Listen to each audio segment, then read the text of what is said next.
A vice-procuradora-geral da República, Lindora Araújo, recorreu de uma decisão do ministro Alexandre de Moraes do Supremo Tribunal Federal que acatava pedidos feitos pelo senador Randolfo Rodrigues para investigar e aplicar sanções a seus adversários políticos. Na petição, Randolph pedia que fossem investigados os atos de violência ocorridos no dia 12 de outubro, no âmbito de inquéritos sem relação com os fatos, inclusive sugerindo os tipos penais de sua escolha. O senador pedia ainda que a primeira-dama fosse investigada, que os arredores do Palácio da Alvorada fossem desocupados e que o acampamento de manifestantes em Brasília fosse desmobilizado. A petição de Randolph pede: requer-se que se determine a desmobilização de todos os acampamentos e afins de bolsonaristas em frente a prédios públicos da capital federal. A vice-procuradora-geral, Lindora Araújo, no recurso, pede a retratação da decisão que aceitou incluir pedidos de Randolph no inquérito. Araújo explica que não cabe ao senador fazer pedidos no lugar do Ministério Público, especialmente quando não demonstra qualquer relação entre os fatos noticiados e o inquérito. A procuradora lembra ainda que o parlamentar vem há tempo se utilizando do expediente de fazer pedidos diretamente ao Supremo Tribunal Federal, sugerindo possíveis intenções midiáticas. Araújo alerta sobre as violações de direitos que decorrem dessa prática quando pedidos feitos por parlamentares são aceitos sem questionamento e sem a participação do Ministério Público.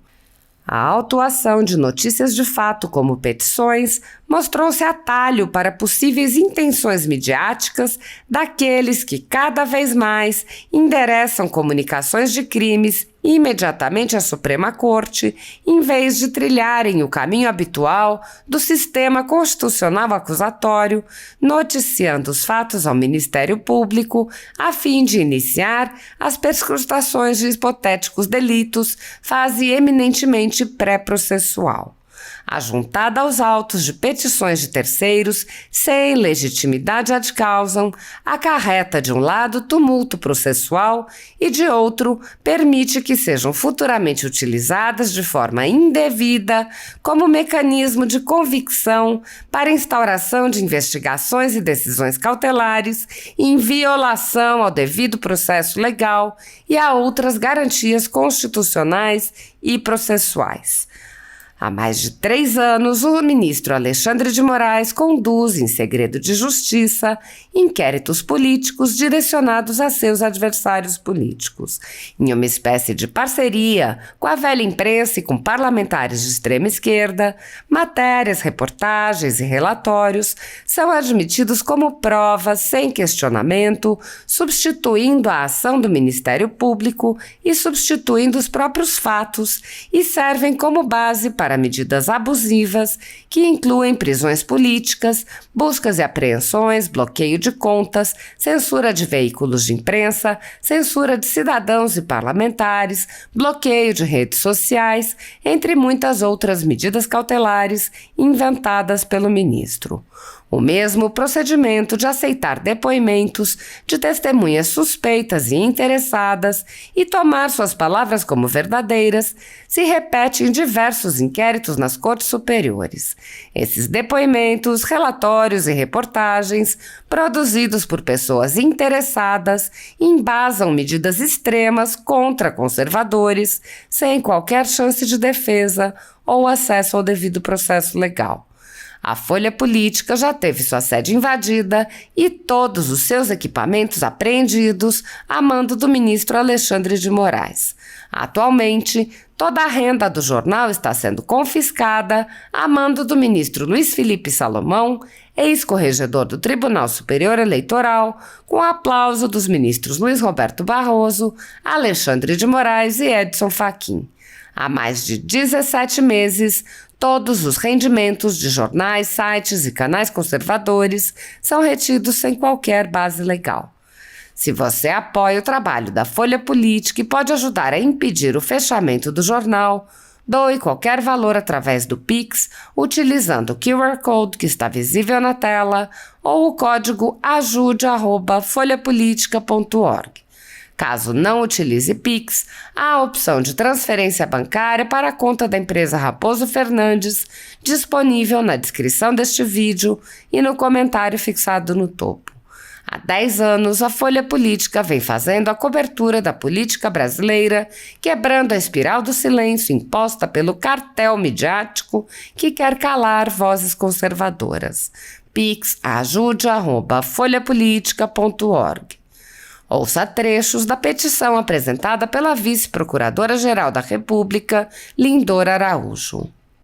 A legislação processual penal não contempla a legitimação de terceiros sem qualquer ligação com os fatos e sem nenhum poder investigatório penal para a postulação direta da abertura de inquéritos, da decretação de medidas cautelares e da realização de diligências investigativas relativas a crimes de ação penal pública. Com a máxima vênia, é inadmissível a intervenção parlamentar nestes autos, conforme os argumentos jurídicos apresentados em diversas oportunidades e aqui reiterados, inclusive na última manifestação ministerial.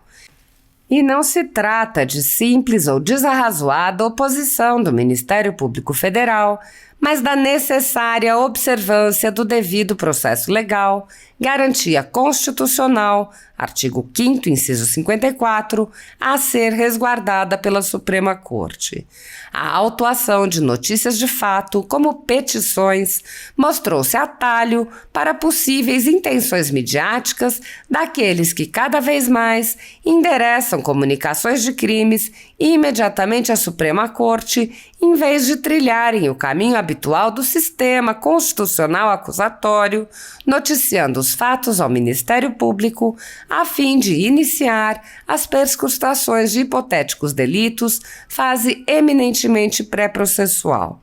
Ajuntada aos autos de petições de terceiros, sem legitimidade ad causam, acarreta de um lado tumulto processual e de outro permite que sejam futuramente utilizadas de forma indevida como mecanismo de convicção para instauração de investigações e decisões cautelares em violação ao devido processo legal e a outras garantias constitucionais e processuais.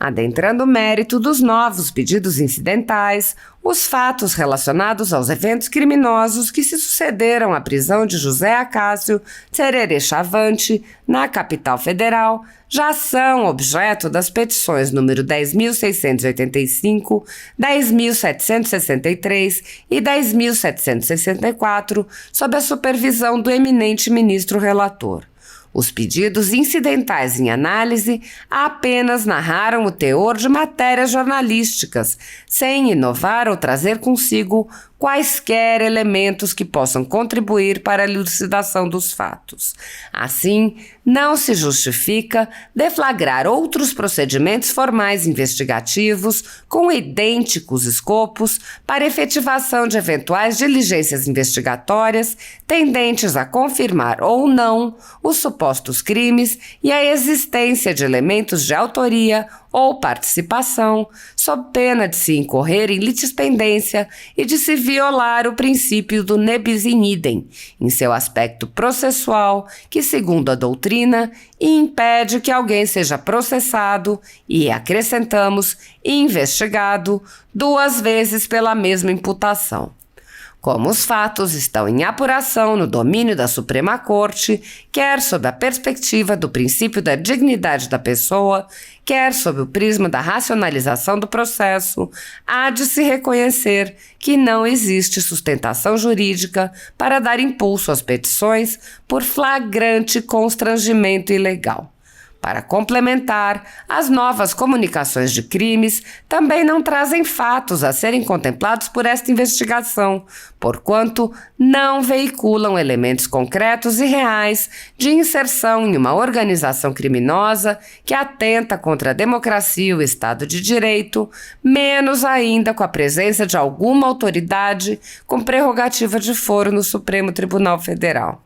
A prevalecer uma concepção alargada de conexão e prevenção, emerge o risco de a Corte Constitucional virar uma visa atrativa para toda e qualquer conduta pretensamente criminosa que se atribui a determinadas pessoas, com a possível criação de inconstitucional e ilegal juízo universal concentrado em inquérito específico. No atual estágio, verifica-se que, semanalmente, inúmeros peticionamentos de agentes políticos têm sido direcionados a Vossa Excelência sob o argumento abstrato da existência de atos antidemocráticos praticados por determinados agentes integrantes de suposta organização criminosa, não por coincidência, muitas vezes em desfavor de opositores políticos e ideológicos dos peticionantes, o que justificaria uma pretendida inserção no inquérito 4874